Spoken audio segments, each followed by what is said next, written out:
नमस्कार, मैं हूँ डॉक्टर आरती दवे लालचंदानी और आज मैं आपको फिर बहुत ज़रूरी और आपके लाइफ के लिए बहुत यूज़फुल टॉपिक पे बात करूँगी और वो है कि कोरोनरी आर्टरी ब्लॉकेजेस ये कैसे खोलें या इनको कैसे प्रिवेंट करें कि कोरोनरी आर्टरी ब्लॉक हो ही ना। क्योंकि आपको मालूम है आजकल तो यंग एज में भी कोरोनरी आर्टरी ब्लॉक हो रहा है, मिडिल एज से शुरू हो जाता है ब्लॉकेज, ओल्ड एज में बहुत कॉमन है और ऑलमोस्ट मोर देन 50% हर ऑल्टरनेट पर्सन को कोरोनरी आर्टरी ब्लॉक्ड है। तो ये ऐसा क्यों होता है, कैसे इसका बचाव करें? तो सबसे पहले मैं आपको रिस्क फैक्टर्स बताती हूँ कि आप इसको प्रिवेंट कर सकते हैं, 100% प्रिवेंट कर सकते हैं। अपना ब्लड प्रेशर कंट्रोल में रखिए। अगर आपको थायराइड डिजीज़ है, हाइपोथायराइड, तो उसको थायराइड हार्मोन से सप्लीमेंट करके थायराइड को ठीक रखिए। डायबिटीज़ कंट्रोल में रखिए। अगर डायबिटीज़ है, शुगर लेवल हाई है, तो ज़रूर कोरोनरी आर्टरी ब्लॉकेज होगा। फिर इसके अलावा अगर आपको आपकी लाइफस्टाइल सेडेंटरी है, आप बहुत एक्टिव नहीं है, तो ज़रूर ब्लॉकेजेस होंगे। मोटापा है, ओबेसिटी है, खाने की आदत है, दिन भर खाते रहते हैं, हैवी कैलोरिक इंटेक है, तो ज़रूर कोरोनरी आर्टरी ब्लॉकेज होगा। फिर आपको खून की कमी रहती है, अनीमिया है, उससे भी आपको कोरोनरी आर्टरी डिजीज़ होगा, इनसफिशिएंसी रहेगी।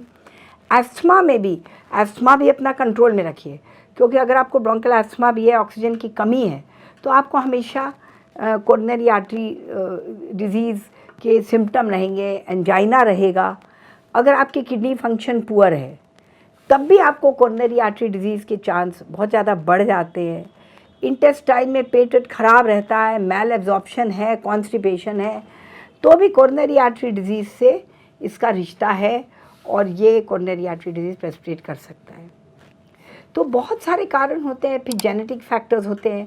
अगर आपके पेरेंट्स को आपके फर्स्ट ब्लड रिलेशन का प्रीमेच्योर डेथ हो गया हार्ट अटैक से, तो आप भी बहुत प्रोन हैं। और बढ़ती उम्र के साथ भी आपको हार्ट अटैक के लिए, कोरोनरी आर्टरी डिजीज़ के लिए प्रोन है। तो इसको बचाने के तरीके पे बात करते हैं कि जो मैंने रिस्क फैक्टर्स बताया, इनसे आप बचिए। सबसे बड़े रिस्क फैक्टर स्ट्रेस होता है, शारीरिक और मानसिक स्ट्रेस। आप शारीरिक स्ट्रेस का क्या मतलब है? आप दिन से रात काम कर सकते हैं, सुबह उठिए और रात तक काम कर सकते हैं बिना स्ट्रेस के, तो कोई हर्जा नहीं है। आपको थकान भी नहीं होगी, आपको घबराहट उलझन नहीं होगी। मेंटल स्ट्रेस के बारे में कुछ अपना आउटलेट, कुछ रिलैक्सेशन, कुछ लेजर टाइम के लिए कुछ ऐसी एक्टिविटी रखिए जिससे कि आपका मन खुश होता है। सोना is not a waste of time, जितनी नींद रिक्वायर्ड है उतना सोना अच्छा है। तो इस तरह करके आप कोरोनरी आर्टरी ब्लॉकेज से बच सकते हैं। और जैसा मैंने बताया, रिस्क फैक्टर्स के लिए आप डेली अपना डेली नहीं तो अगर आपको नहीं है डिजीज़ तो भले हफ्ते में करें, महीने में करें, पर एक रूटीन बना के आपको as you approach middle age, pre middle age, young age भी आप जैसे 40s में ही आपको अपना ब्लड प्रेशर रेगुलरली मेजर करना चाहिए, ब्लड शुगर रेगुलरली मेजर करना चाहिए। बीच बीच में अपना ऑक्सीजन सैचुरेशन, पल्स रेट बहुत ज़्यादा ना हो, बहुत कम ना हो। बहुत ज़्यादा पल्स रेट भी अच्छा नहीं है, उसकी कॉज ढूंढनी चाहिए।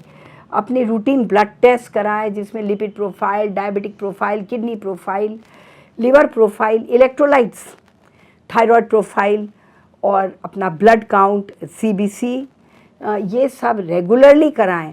इतना ब्लड टेस्ट अपना रूटीनली कराएं, हो सके तो एवरी 6 मंथ्स तो कराएं। जो पैरामीटर्स गड़बड़ है उसको आप मंथली मॉनिटर करें और एक complete checkup, whole body checkup, जिसमें कि बहुत मोटा मोटा चेकअप हो, कोई ज़रूरी नहीं, जैसे ईसीजी हो, एको डॉपलर हो, अल्ट्रासाउंड हो, और कुछ अगर कोई सिम्टम्स हैं रिलेटेड ब्रेन के या हेडेक है या नर्वसनेस है, घबराहट है, कमजोरी है, वीकनेस है, तो एक सीटी स्कैन ब्रेन का करा सकते हैं। बस ध्यान रहे, ज़्यादा एंथुजियास्टिकली टेस्ट कराने से, रेडिएशन से एक्सपोज होते हैं, कैंसर का रिस्क बढ़ता है।